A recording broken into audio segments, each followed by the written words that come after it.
No, yeah, that's what players do. Student athletes do that a lot this time of the year. Gathering as much information as we can for him and supporting him. He's been terrific through 3 years and gotten better every year. I think if he stays his senior year, he gets even better. But kids got to make those decisions. Families make those decisions, and from a staff standpoint, there's a lot of hearsay. I mean, we laugh at the tweets and things that we hear of people talking about his stock and what will happen if he stays and don't stay, of people that have no idea. My assistant coach, associate head coach, Coach Neal, did this for 10 years in the NBA. I've been in basketball since I was in kindergarten. So we've got a pretty good idea how all this works, and our guys know how supportive we are of them. And, he's going to look at it and see, and we're gathering that information. We don't go hearsay. We actually talk to general managers within the NBA, and those guys will give the honest impression of where they think Tony or whatever other player in the country. But we're doing that for Tony now and gathering information. Then it'll be a family decision from there. Would you have him talk to Hobson? What's that? Would you have him talk to Darrington? If he wants to. That's all up to Tony and the family of who he wants to talk to. Is there a chance he could come back, though? He has not given us any indication. He knows the rule. He's got till April 16th to make that final decision. If he hasn't made a decision, he's got to make a decision by then, one way or the other. So, as of April 16th, that's his deadline. Right. You don't anticipate him coming back, or do you have? I have no idea, Van. If he comes in and tells us today that he's staying in, then he's staying in. We move on and deal with it. If it's something that he's going to take all the information to heart and look at it, then we'll find out. Hopefully, got to know by April 16th whether it happens before that or not. I have no idea. Are you guys recruiting based? We recruit every day. Regardless of how many scholarships we have. We recruit every single day. So whether Tony stays or doesn't or comes back is not going to impact what our day-to-day operations are. Right now, that includes the 2013 class. You are still recruiting for that. We recruit every day. Sometimes for the 13, sometimes for the 14, sometimes for the 15. Right now, would you say he's ready for the NBA? That's not up to me. I'm not in the NBA.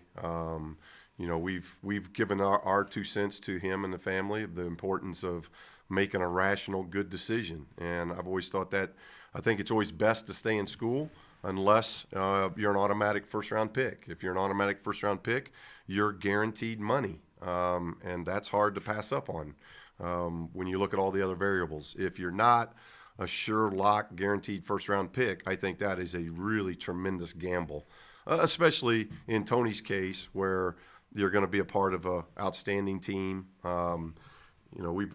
We've won a lot of games, so his development in college and being a part of another great team is only going to help what he's already started to build in 3 years. So that's our 2 cents worth. Doesn't mean it's right or wrong. Families have got to make that decision.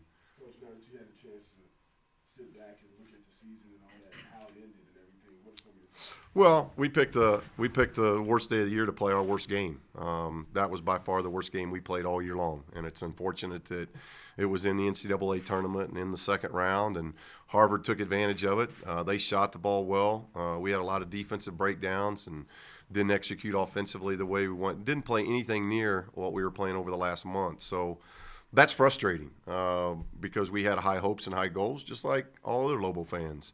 With that said, we had a year that hadn't happened around here, including our 30-5 season that was the winningest season 3 years ago. To win 29 games, to win 3 championships. I think that was the first champion. The Paradise Jam was the first preseason non-conference championship away from whatever it used to be called here, the Lobo Invitational. I mean, I'd love to have the Lobo Invitational back here, but we don't do that anymore. We play in exempt tournaments across the country. It's the first championship ever won in the month of November or December in program's history.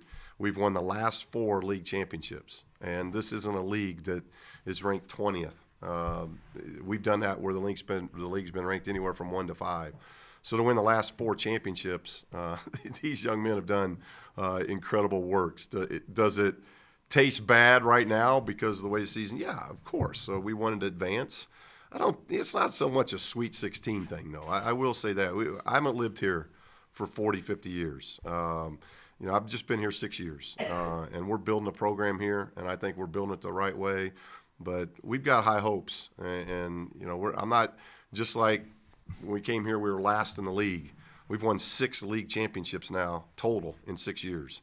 So our dream was never let's get to the upper echelon of the league. Let's get second, third, fourth. It was about winning championships. And when we talk about postseason and season 4 and the NCAA tournament, I'm not. It's just like players. I'm not going to label them. Hey, we got to get to this spot because then I think you take away what their potential may end up being. So we want to advance in the NCAA tournament as well, and hopefully, I'm very confident. I think that's going to happen. But unfortunately, it didn't happen this year. But it doesn't take away from what those young men accomplished. Coach, you mentioned the strength of the league, but what isn't translating with this league in the NCAA tournament to wins? I don't know. That's hard. You know, I mean, if you want to look out of league, what we did out of league was phenomenal. We beat the BCS schools. You get the NCAA tournament. You know, I've been there. I've been there now as a coach. I've been in the NCAA tournament, a part of the NCAA basketball now for 22 years. I took a Sweet 16 team from Missouri State. We beat Wisconsin and Tennessee. We weren't favored in either one of those games. We were a 12 seed. We didn't win our league. And then I've had teams like this year where we're a 3 seed, and you get upset. Georgetown is a 2 seed. Gonzaga is a number 1 seed. That's why it's March Madness. That's just it is what it is. It's a 3-week tournament, and you hope you can advance. It has a lot to do with matchups. But I said going into the tournament, you got to play well. We didn't play well. You're not going to be able to play poorly in the NCAA tournament and win. That's just and so teams that play poorly, you're going to get beat. If you don't play poorly, you get a chance to advance. And obviously, if you look at the 5 teams that we got in, we didn't play well enough individually and collectively as a league to continue to advance in the tournament. With so much emphasis being put on that tournament, either by the media, fans, or whatever, and I'm talking about tournament overall in college basketball, how much has it devalued the regular season for a lot of coaches, a lot of programs? It doesn't devalue us as a staff. It doesn't devalue us as a program. I mean, if that's the case, then we just should bag the first 4 months and open it up to everybody to be in. It's the body of work that gets you into the NCAA tournament. And the body of work that we've had, not just this year, but through 6 years, has been an incredible body of work. I think you can be upset, you can be frustrated, you can be down that we didn't win an NCAA tournament game, we didn't get to this level or that level, but it has absolutely no impact at all of what we did the 4 months prior to that. I mean, what these young men, you never lost 2 games in a row. I mean, how many teams did that? We won the league dominated the league tournament. You know, our win margin in the league tournament was much greater than what it was during the league. I mean, this was a team that was very dominant throughout the year. We just didn't perform well in the second round of the tournament. Have you thought at all about what next year?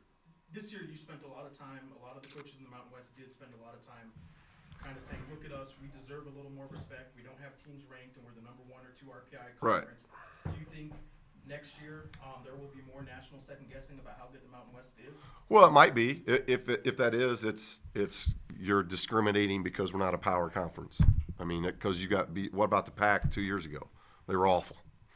Now, the darling of the NCAA tournament this year is the Pac. You know, they're playing well. You got Oregon, who's a 12 seed, who, if you really look at it, Oregon probably wasn't making the tournament, which is mind-boggling to me.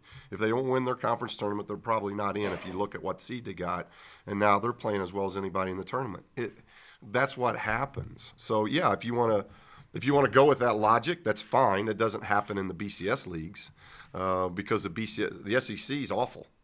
I mean, the SEC has been a bad league all year, and I don't think you'll go into next year and they'll say, oh, they don't deserve to be a top 5 or 6 league team because they didn't perform well in the NCAA tournament. Now, if you do that to our league, that's fine, but you probably should do that to all the other leagues as well. I know you said you can't quite explain why this is happening to Mountain West. Were you surprised? Very surprised because I know how good this league was. I thought Colorado State was a great basketball team. I thought UNLV, San Diego State, ourselves, and I thought Boise was just dangerous because they could really score. Which is a dangerous team in NCAA tournament. So, yeah, obviously very surprised, and it's something we have to do. I'm not saying that it's an excuse. If we want to compete with the big boys as far as leagues go, we've got to do better in the NCAA tournament. And I'm sure that's going to be talked about in our league meetings in May, and There's not a coach that doesn't want that to happen to their respected programs and our league. But I will say our league's made incredible strides. Just in the 6 years I've been, we've made incredible strides in a lot of areas. And that next big step for us, if we really want to be, in the talk and in the mix with the power conferences in the country, our league's got to start advancing in the NCAA tournament. You think there may have been some pressure as far as that maybe that you didn't feel, but it was just there? I don't know. I guess you might have to ask if you're talking about our team. You might. Collectively, maybe. You might have to talk. You could talk to our guys. We didn't sense it going into the game. We didn't sense it. Once arriving in Salt Lake City, we had not a lot of guys. Hughes a sophomore. He didn't have a ton of experience at that level. We just had some guys not play well. And then I didn't think we executed very well at both ends of the floor. And it is. Watching it on the tape, we had 6 losses on the year. It was without question the worst game we played all year, without question. And that's frustrating. Getting to the NCAA tournament and playing as well as we'd been playing, it's hard to explain why we played so poorly. But it happened, and you congratulate Harbor. I thought they played very well, and they did. The next 2 nights later, they start 1 for 12. They weren't 1 for 12 in each stretch during our game. So it's just it's basketball. It happens. It's unfortunate. Would I rather that happened 3 weeks prior at Nevada maybe? Yeah. But we were playing really well going into the tournament. It's just surprising we played so poorly. Have you been surprised by the reaction? What has to improve for next season? I think just continue to make steps. I don't know if there's anything, major. We weren't a very good shooting team this year, but we won 29 games and a lot of championships. So when you say improving, that's hard. I mean, we're doing player evals now and going over it. I think our players just have to continue to develop, continue to get better. So it's not, I don't think there's, we're not talking about a 500 basketball team and some program that hadn't made any postseason. I mean, just dig into what we've done. I mean, it's never happened in the history of this school in a 6-year period on any level. Okay, we didn't make it to the Sweet 16. Well, nobody else has either. We've done things here that has not been done before. So, the changes, I don't know if we're going to change anything in our program. It's about just our players continue to get better, continue to improve, and hopefully if we're fortunate enough to get back to the NCAA tournament, we can look at the experiences that we've had over the last several years and learn from it and play better. I mean, that's about as simple as it gets. What's Demetrius Walker's status right now? He's no longer on the team. Do you know his next step? No. Have you been surprised at all by the national media or the fan reaction to what happened last week? No. What are you referring to? It's been coming pretty heavy on the Lobos being a disappointment. The season was a disappointment because of the one game. Have you? No, I haven't seen any of that. I haven't seen anything about our season being a disappointment. The NCAA tournament and being an upset was a disappointment. I haven't seen anything written. If you look at Georgetown, who was a 2 seed, Gonzaga was a 1 seed, we were a 3 seed. I haven't heard anything. I haven't heard, especially nationally or anything here from what I've been able to see about our season being a disappointment. The NCAA tournament being a disappointment and being a 3 seed and not advancing, that's a disappointment. There's a big difference in NCAA and your season. And there's no way if you've got any kind of basketball intellect at all, you would say we had a bad season. There have been Wall Street Journal reports that the Mountain West was a fraud. There have been a Jim Rome several-minute stretch of Jim Rome. We're going to go to Jim Rome? well, you're saying you haven't seen any of the reaction. I'm telling you, there has been some national reaction. Okay, Jim Rome, I don't. Okay. Okay. Then throw Jim Rome out. Wall Street Journal. Yes. So There has been some reaction that what happened. Wall Street Journal's in sports. They're heavy into sports. Okay, so you don't think there's been any reaction that you've come across that? I think any reaction that makes any sense, Jeff, that we had a bad season is ludicrous. Ludicrous. 29-6, 3 championships, things that have never been done at the history at the University of New Mexico. That's not a bad season. You lost in the second round of the NCAA tournament. That's a disappointment. The NCAA tournament was a disappointment. The season was a tremendous success. Success like this school's never experienced. Give me another season that has been more successful at UNM. I don't know that there has been. There hasn't. I'm asking There if the hasn't. reaction nationally has surprised you. you said you didn't see any, so I'm. No, explaining. Wall Street Journal. When I think of basketball and trying to credibility I don't go to the Wall Street Journal, and I've never watched Jim Rome, so I don't really have any comments to those particular entities. If you're asking me the question, season disappointment, NCAA disappointment, there's a difference there. NCAA disappointment, season phenomenal. And fans looking back on this season should feel what in your mind? Should feel disappointed in our NCAA run, and feel very, very good about what our young men did for 5 months. It's never happened. I mean, there's my SID. Find me another season that was better, and I'll tell you that we had a disappointing season. If you can't do that, then I mean, we're like everybody. We want to advance, but it's not just because we're not in the Sweet 16 or we didn't win a national champ.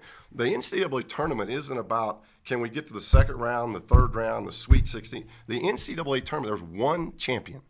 That hadn't been crowned yet. Now, when we all of a sudden just start putting all of our laurels on, oh, we have to get to the Sweet 16, or we have to get to the Elite Eight, or we have to get to the Final Four, what is that? I mean, so do we do that with our league championship? Can we win a game in the league championship? Can we beat UNLV on their home floor, which we've done for 2 years in a row? Has UNLV have they been disappointed, had disappointing season because they've lost in the first round of the tournament 4 years in a row? It's crazy. They've had 4 really good years, just like we've had really good stretch here of years. We have not been able to get to that second week in the NCAA tournament or the third week or put ourselves in a chance to win a national tournament. We haven't done that yet. Maybe there's a step down the road that happens, but no, UNM is not Duke. UNM is not Indiana or Carolina or UCLA. That's not who we are yet. If we develop into that, I'll be the first to jump through hula hoops in great praise. But who we are is pretty doggone good. With the contract extension, a lot of people mentioned the timing of it, and that maybe the day before did you have to go through a lot? See Paul Krebs. Did you have to sign a lot of papers that day? The negotiations went very well through my agent, and I don't know where some of these numbers are coming. I put a buyout into my contract. My buyout was like $150,000. My buyout now for the next 2 years is $1 million. So I gave a lot to stay here. I took away incentives that I'd made for 6 consecutive years. I took incentives out of my contract.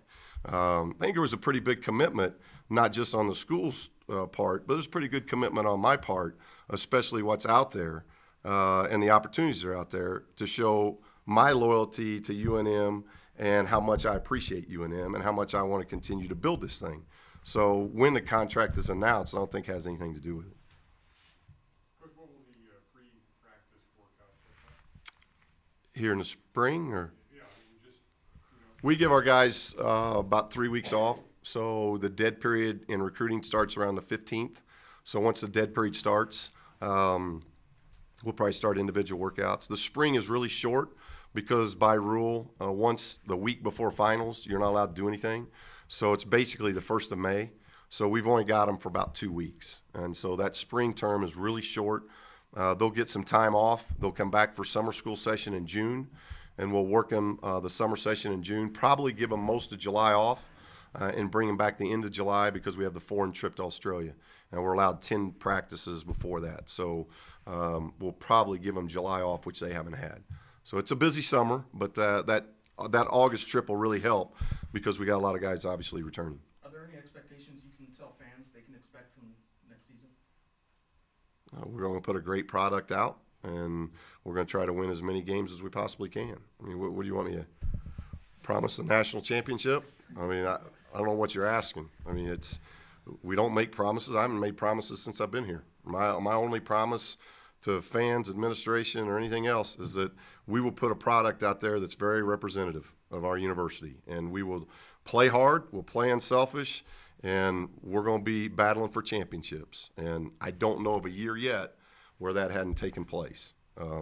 There has been if you just look at our league, there hasn't been a league school more successful than we've been. We've won more championships than anybody. We've won 2 league tournaments now. I mean, the expectations are the same in our locker room. We're going to show up every day at work and try to get better. And whoever our next opponent is, we're going to try to beat. And our guys have done an awfully good job of doing those things. There was some talk with Kendall before the game that he didn't come out with the team in the first warm-ups and stuff like that. Obviously had a bad game. Was he under the weather? Anything going on with him? No, he didn't come out for warm-ups. But I saw a report that he didn't come out for the first team's warm-ups. Jim Rome report? I don't know what report that was, but I was in the locker room, as I am all the time, and nobody was in that locker room with me other than Coach Neal. So unless he went out and got concessions, I've got to assume that he was on the floor warming up. Anything else? Coach, with Chad and Jamal gone, and now with Demetrius also gone, how do you? Did you think Jamal and Chad would win 109 games when they got here 4 years ago? 109 games. Both going to get their degree, and they won 109 Lobo basketball games. It's a pretty good career. So I guess my question is, what do you guys as a staff? How do you replace? Not necessarily replace them. Well, it's not easy. You know, this year's team. I mean, obviously we were picked to win the national tournament, going into the tournament, obviously. But before the season, we weren't even picked to finish third in our own league, and because we lost Drew Gordon, Philip McDonald, and A.J. Hardiman. Two of those guys were the winningest Lobos of all time, and Drew Gordon was an outstanding player. So we had to replace that. That's part of college basketball. You've got to be able to replace and move and keep it moving forward, and I think that's another key to our program. We haven't had any valleys. We haven't had any dips in our seasons. We've continued to play at a championship level for 6 straight years, and only one of those years did it come down. I think it was our third year. The year Drew became eligible at midterm, the fourth year, was the only year in 6 that with a week to go, we weren't fighting for a league championship. I don't know if there's another team in our league that can say that. So that's our goal again next year. We want to continue to try to get better. We got another great schedule we're putting together. We're in another great ESPN Classic in Charleston with some great teams. We got Kansas on the schedule. There's a lot of good things that we're looking forward to, but you got an incoming class that's going to have to do well, and these veterans are going to have to continue to get better. That's the sophomore class has got to get better. The junior class has got to get better, because Chad and Jamal meant an awful lot to our program, not just this year, but through their 4 years. They did a lot of good things. How does that incoming class help this basketball team? Well, I hope it helps a lot. Obach gives us great size. He's a 7-footer, can really run the floor. We were missing a third big. So that gives us a lot. It's not really in the whole class as well. You got Merv Lindsay was sitting out. Devin Williams was redshirting. So those two become eligible. That really helps with what we're doing. Timmy Miles gives us another athletic kid, another athletic big that can come in and develop nice and slowly. And Bryce, I think, is going to help us in the backcourt in a vast number of ways. He's got great IQ. He's very athletic. He can shoot the basketball, which this team, if we had an Achilles heel this year, it was shooting the basketball. So, hopefully that all these guys can add to it, and then guys that were here for this season get better. Their weaknesses become strengths. I think you saw that this year. We were without Alex Kirk. He had a phenomenal year after sitting out a year. Cam Bairstow, with what he's been able to do, he's developed parts of his game. He was a 55% foul shooter a year ago. This year, for most of the season, he was right around 80 until late in the year. So, you just want these guys to continue to grow and develop, and I think that's always been a key to the success of our program. Coach, when did you make a final decision on Demetrius, and can you talk about if you're disappointed that it didn't? You're always disappointed. When things don't work out for your student athletes, you're always disappointed. But it's a program decision. We wish him well, and we'll help him in anything we can, but it just can't be here at UNM. Do you have a timeline on when you might finalize next year's schedule? We're working hard on that. It's a never-ending deal. We've got about 4 or 5 games still yet to schedule. So it's just a hard piece, because now our league jumps again. Our league jumps to an 18-game schedule. So when you jump from 2 years ago when we played 14, now we play 16 this year, now we're playing 18. That's what I think is hard for fans to understand, the scheduling aspect, because you're dealing with home and homes. Anytime you put a home and home on the schedule, it affects the next year. For instance, we play Cincinnati last year at Cincinnati. Now this year they're going to play us at home. Well, when your league jumps like that from total games you're playing in the league, that affects you. This will be, I know we won't play any more than 16 home games. So it will be, I think, our 5th straight year of playing 16 home games, which, again, if you go back and look at the history of UNM basketball, if you just look at, if you want to look at coaching eras, most coaching eras, you're around 20 home games. I would venture to say every coaching era, with maybe the exception of Richie McKay, was home games 20 a year, and ours is 16. So that means what we've been able to do, we're basically doing it for the vast majority of it, we're doing it away from home. And that, again, speaks to what these young men have done. And just to clarify, to get to 31 games, you guys do have to schedule. We have to schedule somebody in that Charleston group, which is, has that been released yet? Those teams been, Just 6 of the 8. yeah, which is a really good field, and we're working very hard at trying to, the field is so good, we're probably not going to be in a bye situation like we were this year with Mercer. It's probably going to be a home and home situation where we get one of those teams to play us at home, and then next year we got to go play at third place. But again, that affects scheduling. Sean Miller says he's interested in New Mexico and Arizona.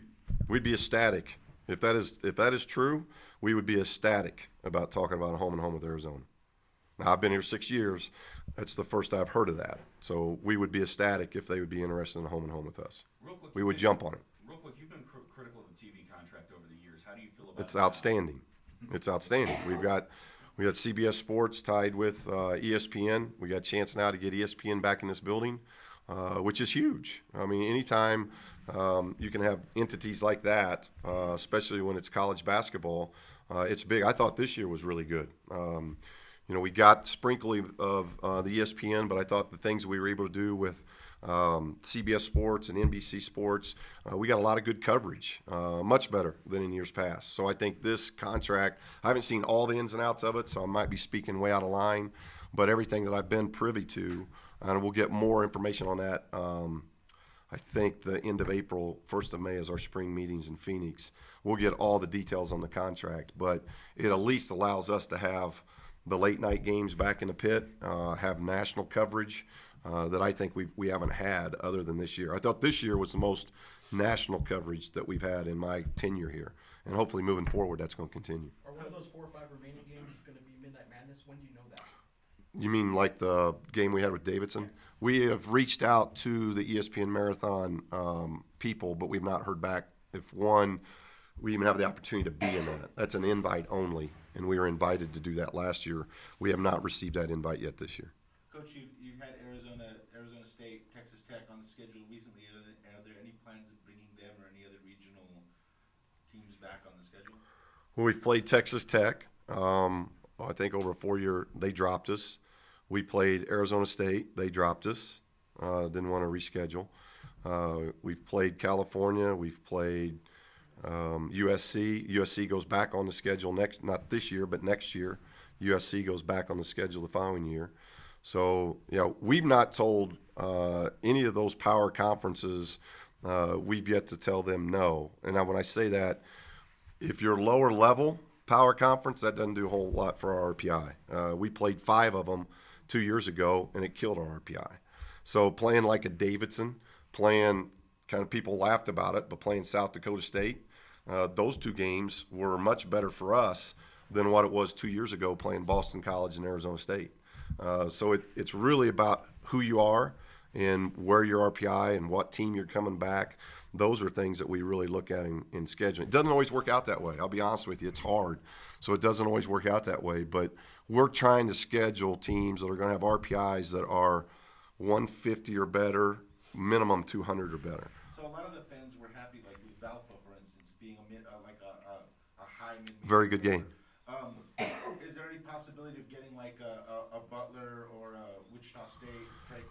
Wichita State they're one of the teams that we're currently talking to because they reached out to us. A very good Valley team. I think when you look at the Valley, you see Wichita. Now Creighton's leaving the Valley. But those are 2 regional teams that have been outstanding. So those would be 2 teams that we obviously look at and talk with. dates have got to work. Starting at home versus road's got to work for both teams, not just us. It's got to work for both teams. But, we've talked to Memphis, who's won their league. That's been a constant game that we've tried to get into that, Coach Pastner's signed long-term there, so maybe those talks continue. There's a lot of movement, so coaches change and those type of things change with the institutions. But those schools that you've mentioned, Butler, that takes me back home. That's a game that we've always been intrigued by, and there's a possibility that could happen down the road. Does the ESPN contract make it easier to Helps. Does it help set up more games like the Kansas City game? Very much so. Very much. And I think you'll see even things like in Vegas, one-game shots in Vegas. And when we go to selling us now, we can, that was a big pull with Cincinnati. Was our contract with the Mountain was over, and we were getting that home and home, knowing that, hey, we'll be on ESPN at your place, you'll be on ESPN at our place. And that's a big selling point. And so it definitely helps open up some things in scheduling that maybe were a little bit more difficult in years past. Steve, what's Panier's role next year? Just get better. He's no different than any of those guys. It's too hard in April, I guess we're still in March, to do roles. We got to see how our program's always been great about developing guys in the summer. So the work that they put on, Cam's role, if you would have asked me last April, I wouldn't have been able to tell you that Cam's role ended up being the way it was. He worked and earned that. And so Nick and all the other guys, that's what you do. From April to October, you work to kind of help your role. If you didn't like your role the year before, do something about that. And guys that do that in the summer always do a better job of increasing their role once the winter starts.